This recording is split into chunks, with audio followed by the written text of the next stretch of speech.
She may be the Queen of England. She may be the most beautiful woman in the world. But if she's a non-Muslim, a Muslim woman who is a slave woman is far superior. Why don't the Muslims of Indonesia know that? बिस्मिल्लाहिर्रहमानिर्रहीम अस्सलाम वालेकुम। को कभी जलाल में देखा है? नहीं तो आज हम आपको ये दिखा देते हैं। मगर इनको गुस्सा किसी दुनियावी चीज पर नहीं आया, बल्कि एक दीनी मसले पर आया था जिस पर उन्होंने अपने दिल के फफोले फोड़े। वो इंडोनेशिया में मौजूद थे जहां ये सारा वाकया पेश आया। आपको ये सारी गुफ्तगू हम दिखाते हैं, मगर ये मुद्दा जहां से उठा वो दिखाना भी लाजिम है। तो आपको तफसीलन ये सारी वीडियो उर्दू और हिंदी में तर्जुमा करके बतदरीज एक तरतीब से दिखाते हैं, जैसे इस इज्तिमा में ये वाकया पेश आया था। नाज़रीन, कैथरीन नामी एक लड़की माइक पर आई और उसने कहा कि मेरे वालिद मुसलमान और वालिदा ईसाई हैं।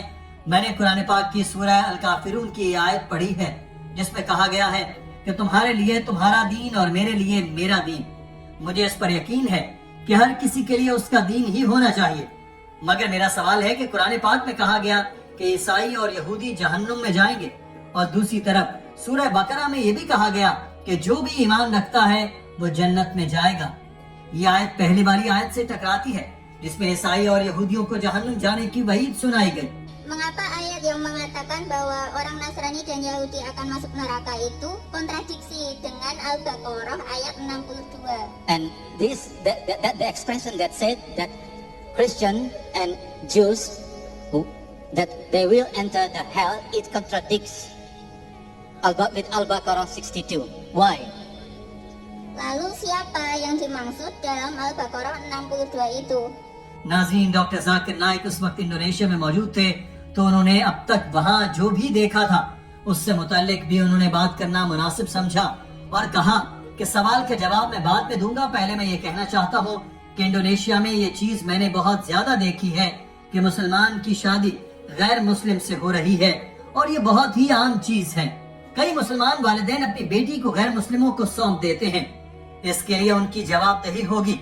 डॉक्टर साहब ने कहा, क्यों मुसलमान वालिदैन शादी के लिए अपनी बेटी या बेटे को गैर मुस्लिमों को सौंप देते हैं?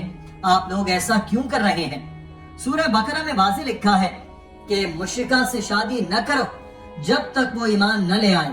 एक ईमान वाली औरत उस औरत से 1000 दर्जे बेहतर है जो ईमान नहीं रखती। ईमान वाली औरत बेशक गुलाम हो, नौकर हो, वो इस अमीर कबीर औरत से बेहतर है जिसके पास ईमान नहीं। ईमान न रखने वाली चाहे इंग्लैंड की मलिका हो, चाहे वो दुनिया की सबसे खूबसूरत खातून हो, वो इस गुलाम खातून से बढ़कर नहीं हो सकती जो ईमान रखती है। You do not marry a mushrik girl until she believes. A believing woman, even if she's a slave woman, even if she's a servant, she is far better than a Muslimah, even if she allows you. She may be the Queen of England. She may be the most beautiful woman in the world. But if she's a non-Muslim, a Muslim woman who is a slave woman is far superior. Doctor Zakir Naik को थोड़ा गुस्सा आया और बोले कि Indonesia के लोगों को ये बात क्यों समझ नहीं आती कि मुसलमान औरत गैर मुस्लिम औरत पर फौकियत रखती है। एक मुशरिक मर्द को क्यों लोग अपनी बेटी देते हैं? उनको ये बात क्यों समझ नहीं आती कि ईमान वाला गुलाम गैर मुस्लिम अमीर से ज्यादा दर्जे बेहतर है। गैर मुस्लिम बेशक बहुत वजी हो, वो पूरी दुनिया का बादशाह हो, मगर उसकी मंजिलत उस गुलाम से ज्यादा नहीं हो सकती जो ईमान रखता है। मुझे लगता है कि इंडोनेशियाई वालिदैन कुरान पाक को समझ कर नहीं पढ़ते। अगर मेरे मुल्क भारत में कोई मुसलमान किसी गैर मुस्लिम से शादी करे तो 99% चांस है कि उसको खानदान से निकाल कर बाहर कर दिया जाए। मगर लगता है इंडोनेशिया में मुसलमान वालिदैन इस चीज पर बड़ा फख्र करते हैं कि हमारी औलाद हिंदू, ईसाई या दूसरे मजहब में ब्याही जा रही है। वो हंसते हैं जैसे कोई बड़ी बात ही नहीं। क्या हो गया है इंडोनेशिया के मुसलमानों को?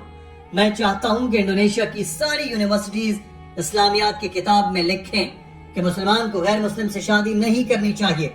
किसी मुस्लिम अकलियती मुल्क में चले जाएं, वहाँ ऐसा हो तो वालिदैन अपनी औलाद को आग कर देते हैं, और यहाँ बिल्कुल उलट है। I am shocked. When we go to a minority Muslim country,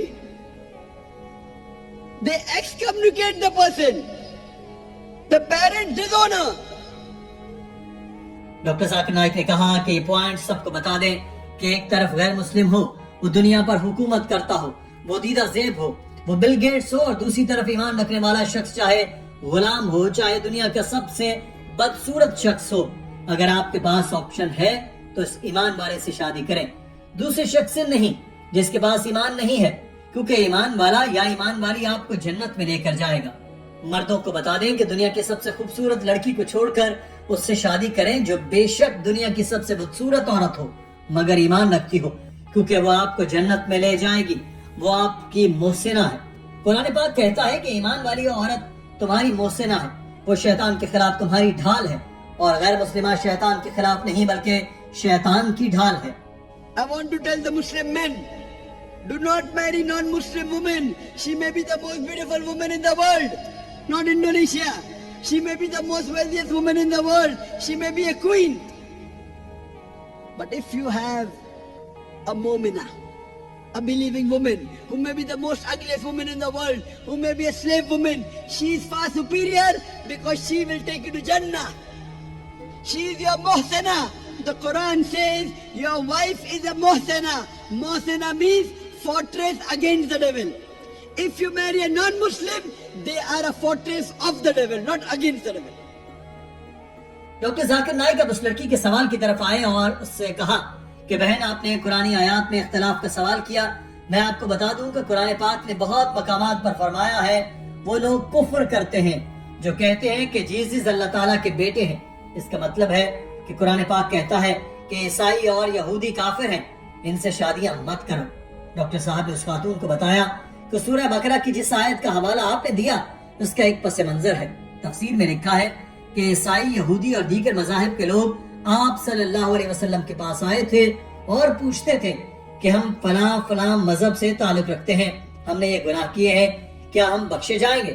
तब ये आयत नाज़िल हुई, चाहे ईसाई थे या यहूदी या जिस भी मजहब से ताल्लुक रखते थे, अगर एक अल्लाह पर ईमान लाते हैं और अल्लाह की तालीमात पर अमल करते हैं तो जन्नत में जाएंगे।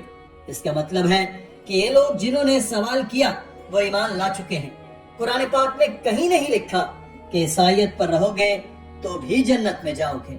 When the people came to the Prophet, those who were Christian, those who were Jews, those who were Sabian, that we did so many sins in the past, can we yet go to Jannah?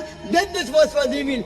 Irrespective whether you're a Jew or a Christian, if you believe in one Allah and if you believe in His commandment, inshallah you'll go to Jannah. That means these people accepted Islam. Nowhere does the Quran say that if you remain on Christianity, you'll go to Jannah. If you remain as a Yahud, you'll go to Jannah. It's clear cut. It's your misunderstanding. The verse of Surah Baqarah chapter 2 verse number 62 is talking about those people who were in the past Christians and Jews and Sabians, and now if they accept Islam, Allah says if you accept Islam, you will go to Jannah. Hope that answers the question. नाज़रीन, आज की video के बारे में आपकी राय क्या है? Comment section में जरूर आगाह कीजिएगा। अपना ख्याल रखिए। अल्लाह हाफिज।